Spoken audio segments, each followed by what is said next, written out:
नमस्ते students, welcome to सहज अध्ययन। इस वीडियो में हम जुलाई 2020 के बोर्ड एग्जाम का जो क्वेश्चन पेपर था उसमें से क्वेश्चन नंबर 4 और 5 को अटेम्प्ट करेंगे। इससे पहले वाले वीडियो में हमने क्वेश्चन नंबर 1, 2 और 3 को सॉल्व किया है। उन सारे वीडियो की लिंक आपको नीचे डिस्क्रिप्शन में मिल जाएगी। अगर आपके कुछ क्वेश्चंस है तो आप मुझे व्हाट्सएप पे भी पूछ सकते हो। ये मेरा व्हाट्सएप नंबर है जो आप सहज अध्ययन इस नाम से सेव करके मुझे मैसेज कर सकते हो। तो चलिए आज की वीडियो को स्टार्ट करते हैं। यहाँ पे हम स्टार्ट करेंगे क्वेश्चन नंबर 4 से। Solve the following sub questions. यहाँ पे फर्स्ट सब क्वेश्चन है, if one root of the quadratic equation ax² + bx + c = 0 is half of the other root, show that b² = 9ac/2। हमें यहाँ पे क्या बोला है कि एक क्वाड्रेटिक इक्वेशन है जिसका एक रूट दूसरे रूट से हाफ है, 50% है। तो हमें ये शो करना है, हमें ये प्रूव करना है b² = 9ac/2। तो ये कैसे सॉल्व करेंगे, कैसे प्रूव करेंगे? तो इसे प्रूव करने से पहले हम कुछ बातें जान लेते हैं जो रूट के बारे में है। तो देखो यहाँ पे मैं डिफरेंट कलर में लिख लेता हूँ। तो कोई भी क्वाड्रेटिक इक्वेशन होता है उसके 2 रूट्स होते हैं। पहले रूट को हम अल्फा बोलते हैं, दूसरे रूट को हम बीटा बोलते हैं। अब इस अल्फा और बीटा के कुछ रूल्स हैं। पहला रूल है एडिशन का, जो है अल्फा + बीटा = -b/a। अब ये b और a क्या है? तो b होता है मिडल टर्म का कोएफिशिएंट, a होता है फर्स्ट टर्म का कोएफिशिएंट। इसी के साथ एक दूसरा रूल है जो मल्टीप्लिकेशन का है, अल्फा × बीटा = c/a। c होता है कांस्टेंट एंड a होता है पहले टर्म का कोएफिशिएंट। अब ये जो दोनों रूल है, इन्हीं दोनों रूल को यूज करके हमें इस प्रॉब्लम को सॉल्व करना है। तो चलो यहाँ पे क्या बोला है, if one root of the quadratic equation, मतलब सबसे पहले हमें इस वन रूट को डिफाइन करना होगा। तो क्या करते हैं, पहले रूट को हम अल्फा ही बोलते हैं। तो यहाँ पे लिख लेते हैं, let the first root be alpha. आगे क्या बोला है, देखो ये जो वन रूट है वो दूसरे रूट के 50% है, हाफ है। मतलब ये जो दूसरा रूट है वो पहले के डबल है, राइट। अगर पहला रूट अल्फा होगा तो उसकी डबल कितना होगा, 2 × अल्फा। तो यहाँ पे लिख लेते हैं, बाय गिवन कंडीशन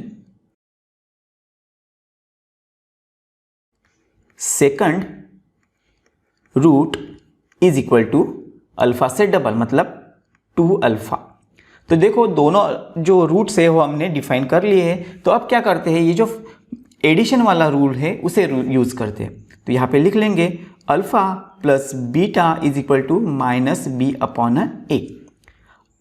अल्फा क्या है, अल्फा होता है फर्स्ट रूट। फर्स्ट रूट हमने अल्फा ही डिफाइन किया है, तो हम यहाँ पे लिखेंगे अल्फा + बीटा। बीटा होता है सेकंड रूट। सेकंड रूट हमारा है 2 अल्फा। तो यहाँ पे लिखेंगे 2 अल्फा = -b/a। अब ये एडिशन कर लेते हैं, alpha + 2 alpha will give us 3 alpha = -b/a। अब आगे क्या करेंगे, ये जो 3 अल्फा है मतलब 3 × अल्फा है, तो इस 3 को हम दूसरी तरफ लेके जाएंगे। यहाँ पे वो मल्टीप्लिकेशन है, वहाँ पे जाएगा तो वो डिवीजन हो जाएगा। तो यहाँ पे आएगा सिर्फ alpha -b as it is आ जाएगा अपॉन। अब ये जो 3 मल्टीप्लिकेशन था दूसरी तरफ आएगा तो वो डिवीजन हो जाएगा। डिवीजन हो जाने की वजह से वो अपॉन में लिखना होगा, तो ये आ जाएगा 3a। ओके, ये हमें वैल्यू मिल चुकी है। ये वैल्यू किसकी है, अल्फा की। तो यहाँ पे हम इसे फ्रेम बना लेंगे। तो हमारे पास अल्फा की वैल्यू मिल चुकी है। अब आगे क्या करते हैं, आगे हम जो दूसरा रूल है उसे यूज करेंगे। तो दूसरा रूल क्या है, alpha × beta = c/a। Therefore alpha की वैल्यू क्या है, अल्फा की वैल्यू है अल्फा × बीटा की वैल्यू। बीटा की वैल्यू हमारे पास है 2 अल्फा। तो यहाँ पे लिखेंगे 2 अल्फा = c/a। अब ये मल्टीप्लिकेशन कर लेते हैं। तो मल्टीप्लिकेशन में क्या होगा, जो कोएफिशिएंट होगा उसका मल्टीप्लिकेशन कोएफिशिएंट के साथ होगा, और जो वेरिएबल है उसका मल्टीप्लिकेशन वेरिएबल के साथ होगा।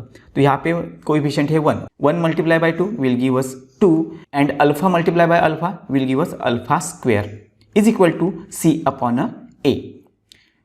Therefore 2 और अल्फ़ा। अब अल्फ़ा की वैल्यू तो हमारे पास है, तो इस अल्फ़ा की वैल्यू को हम यहाँ पे लिख लेते हैं। तो अल्फ़ा की वैल्यू है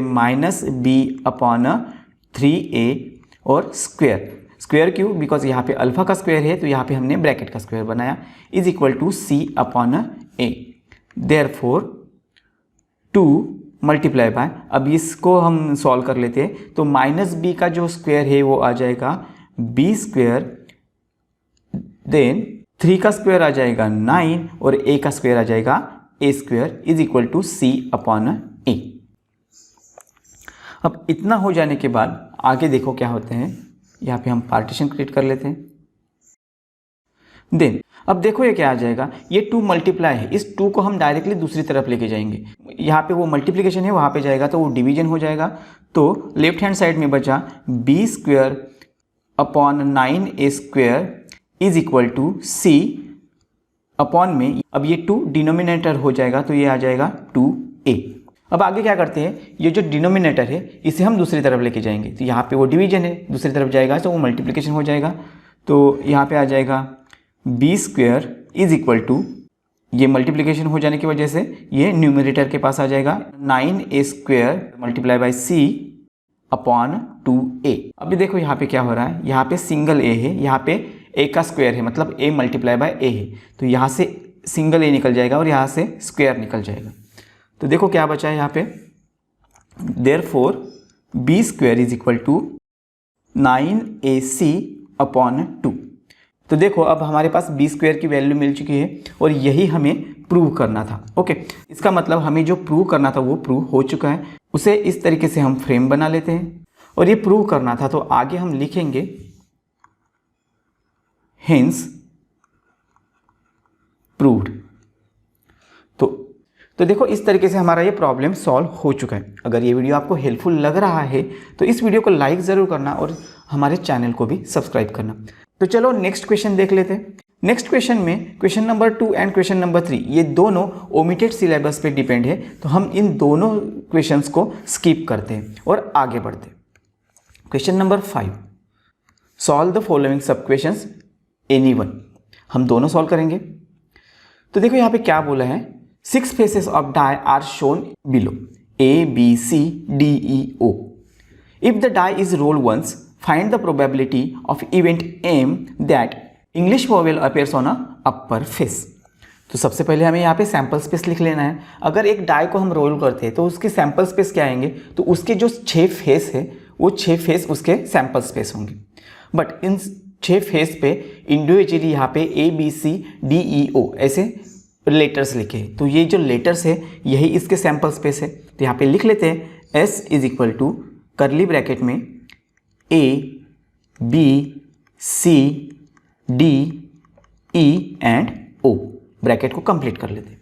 तो देखो ये जो total number of sample space है वो कितने हैं, तो number of S is equal to 6। अब यहाँ पे इवेंट क्या है, देखो event M is that English vowel appears on a upper face. तो यहाँ पे लिख लेते हैं event M English vowel appears on upper face। अब यहाँ पे वोवेल्स कौन से है, देखो यहाँ पे फर्स्ट वोवेल है A, then E and O। तो मतलब यहाँ पे 3 वोवेल्स है, तो आगे हमें M की जो सैम्पल स्पेस है उसे लिखना है। तो यहाँ पे लिखेंगे M is equal to curly bracket में A, E, O और ब्रैकेट कंप्लीट। तो नंबर ऑफ M कितना आ जाएगा, नंबर ऑफ M आ जाएगा यहाँ पे 3, यहाँ पे 3 है इसलिए 3 आ गए। अब यहाँ पे इतना ही रुकना है क्या, तो नहीं, हमें इसकी प्रोबेबिलिटी फाइंड करनी है। देखो यहाँ पे उन्होंने बोला है फाइंड द प्रोबेबिलिटी। तो प्रोबेबिलिटी का फॉर्मूला क्या है, probability of M is equal to number of M divided by number of S। तो क्या आ जाएगा यहाँ पे, probability of M is equal to number of M है 3 divided by number of S है 6। तो देखो यहाँ पे 3 1 जा 3 एंड 3 2 जा 6। तो इसके मतलब हमें जो प्रोबेबिलिटी है वो कितनी मिलती है, probability of m is equal to 1/2। तो इस तरीके से हमारा ये प्रॉब्लम सॉल्व हो चुका है। तो जो प्रोबेबिलिटी हमें मिली है उस प्रोबेबिलिटी को हम इस तरीके से फ्रेम बना लेते हैं। तो चलो ये क्वेश्चन भी हमारा सॉल्व हो चुका है। अब हम नेक्स्ट क्वेश्चन पे चलते हैं। तो नेक्स्ट क्वेश्चन क्या है, देखो, construct any one linear equation in two variables, obtain another equation by interchanging only coefficient of variables, find the value of variables. तो देखो हमें यहाँ पे क्या बोला है, टू वेरिएबल के ऐसे लीनियर इक्वेशन कंस्ट्रक्ट करने हैं जिनमें जो कोएफिशिएंट है वो इंटरचेंज होने चाहिए एंड देन उन वेरिएबल की वैल्यू भी फाइंड करनी है। तो हमें यहाँ पे वैल्यू तो फाइंड करनी ही है, बल्कि सबसे पहले हमें उन लीनियर इक्वेशन को कंस्ट्रक्ट भी करना है। तो अगर ऐसा क्वेश्चन आ जाता है तो क्या करेंगे, तो कुछ आइडिया बता देता हूँ, यहाँ पे कुछ रफ वर्क करके दिखाता हूँ। तो हमें यहाँ पे क्या बोला है, दो लीनियर इक्वेशन कंस्ट्रक्ट करने हैं, जैसे कि equation number 1 and equation number 2। अब उसके बाद क्या बोला है कि ये टू वेरिएबल्स है, तो हमें यहाँ पे टू वेरिएबल्स डिफाइन करने हैं, जैसे कि मैं यहाँ पे डिफाइन करता हूँ x एंड y। अब इस इक्वेशन में ऑपरेशन क्या रखेंगे, ऑपरेशन हम एडिशन ही रखेंगे, बिकॉज अगर सब्ट्रैक्शन होता है तो बहुत सारे स्टूडेंट्स कंफ्यूज हो जाते हैं, तो हम यहाँ पे एडिशन ही लगते हैं। अब ये जो वेरिएबल हमने डिसाइड किया है, इस वेरिएबल की जो वैल्यू है उसे हम मिनिमम रखेंगे, जैसे कि हम x के लिए सोचते हैं 2 और y के लिए सोचते हैं 3।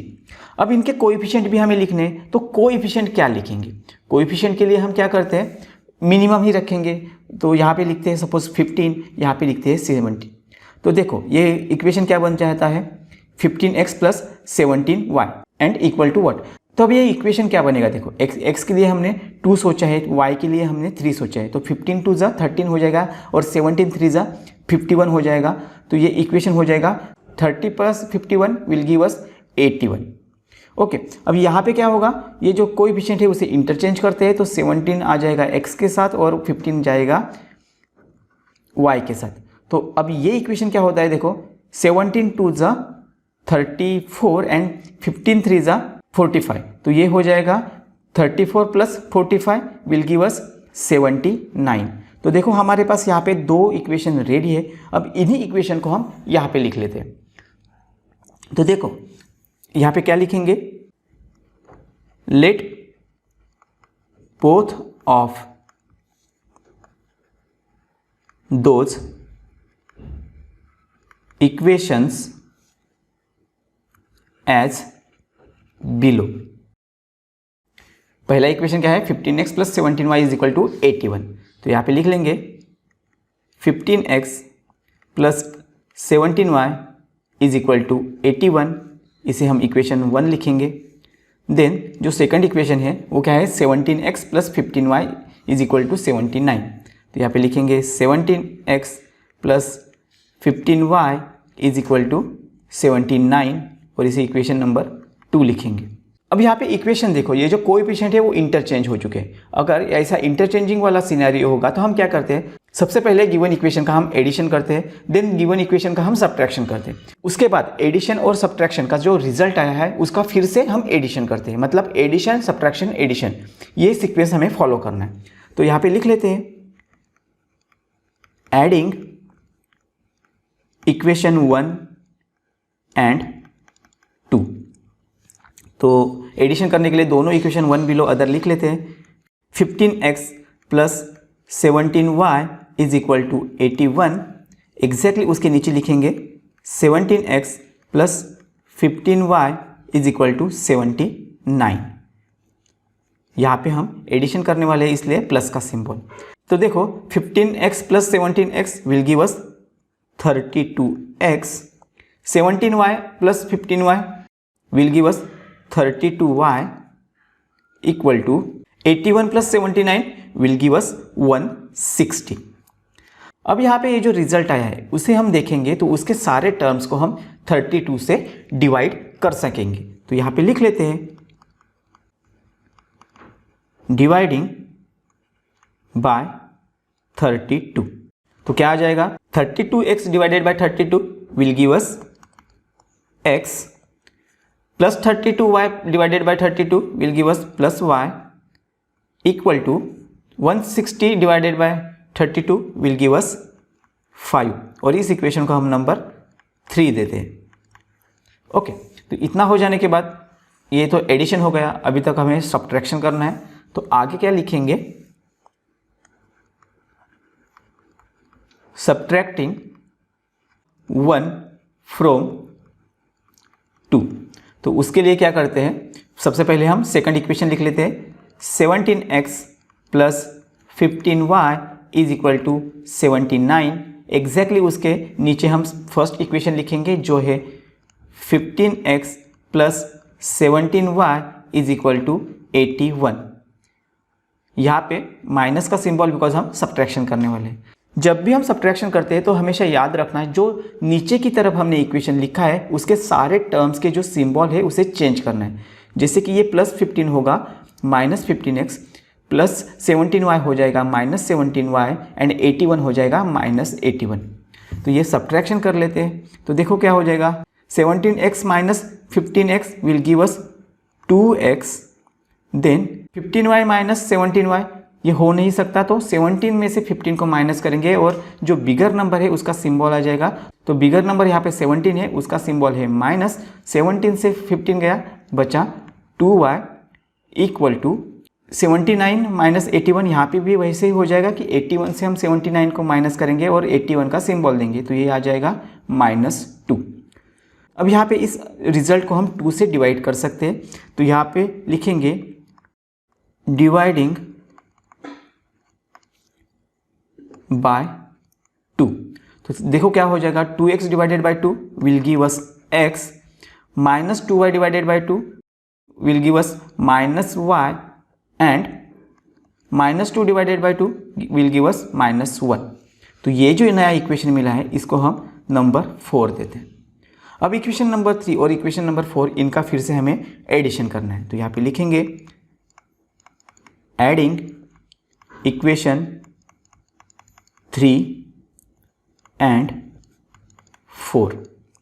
तो उसके लिए दोनों लिख लेते हैं। क्या है third equation, x plus y is equal to 5 and उसके नीचे लिखेंगे फोर्थ इक्वेशन जो है x minus y is equal to -1। ये एडिशन करना है इसलिए प्लस का सिंबल। तो देखो ये आंसर क्या आ जाएगा, x plus x will give us 2x plus y and minus y, ये निकल जाएगा, उसे लिखने की ज़रूरत नहीं। Then 5 minus 1 will give us 4। ये जो रफ वर्क है इसे भी पार्टीशन करके मैं साइड में कर देता हूँ। ओके, तो देखो अब आगे क्या आता है। ये जो 2x है मतलब 2 मल्टीप्लाई बाय x है, तो इस 2 को हम दूसरी तरफ लेके जाएंगे। यहाँ पे मल्टीप्लिकेशन है, वहाँ पे जाएगा तो वो डिवीजन हो जाएगा। तो यहाँ पे आ जाएगा सिर्फ x is equal to 4 divided by 2।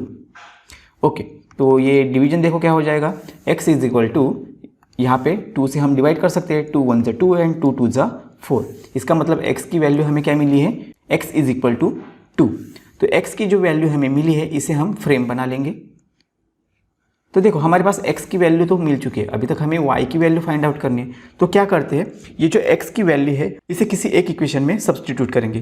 तो हम इक्वेशन नंबर 3 में लिख देते हैं। तो यहाँ आगे लिखेंगे substituting x is equal to 2 in equation 3। तो इक्वेशन 3 लिख लेते हैं, क्या है, x plus y is equal to 5। Therefore x की वैल्यू है 2 plus y is equal to 5। Therefore y is equal to 5 minus 2। देखो यहाँ पे क्या हुआ, ये जो +2 है उसे लेफ्ट हैंड से राइट हैंड साइड लेके गए तो वो -2 हो गया। Therefore y is equal to 5 minus 2 will give us 3। तो y की वैल्यू भी हमें मिल चुकी है जो है 3। तो उसे भी हम यहाँ पे फ्रेम बना लेंगे। तो देखो इस तरीके से हमें x एंड y की वैल्यू मिल चुकी है। तो आगे हम लिख लेंगे देयरफॉर ब्रैकेट में x comma y is equal to, x की वैल्यू है 2 कॉमा y की वैल्यू है 3 इज द सॉल्यूशन। तो देखो स्टूडेंट्स, इस तरीके से हमारा ये क्वेश्चन सॉल्व हो चुका है। यही क्वेश्चन जुलाई 2020 के बोर्ड एग्जाम का लास्ट क्वेश्चन था। इसका मतलब इस क्वेश्चन के साथ हमारा ये क्वेश्चन पेपर भी पूरा सॉल्व हो चुका है। तो अगर ये वीडियो आपको हेल्पफुल लगा होगा तो इस वीडियो को लाइक ज़रूर करना और अपने फ्रेंड्स के साथ भी शेयर करना, जिससे आपके फ्रेंड को भी इसका फ़ायदा मिल सके। तो इस वीडियो को मैं यही कंप्लीट करता हूँ। मिलते हैं नेक्स्ट वीडियो में। Till then good bye and take care. Thanks for watching.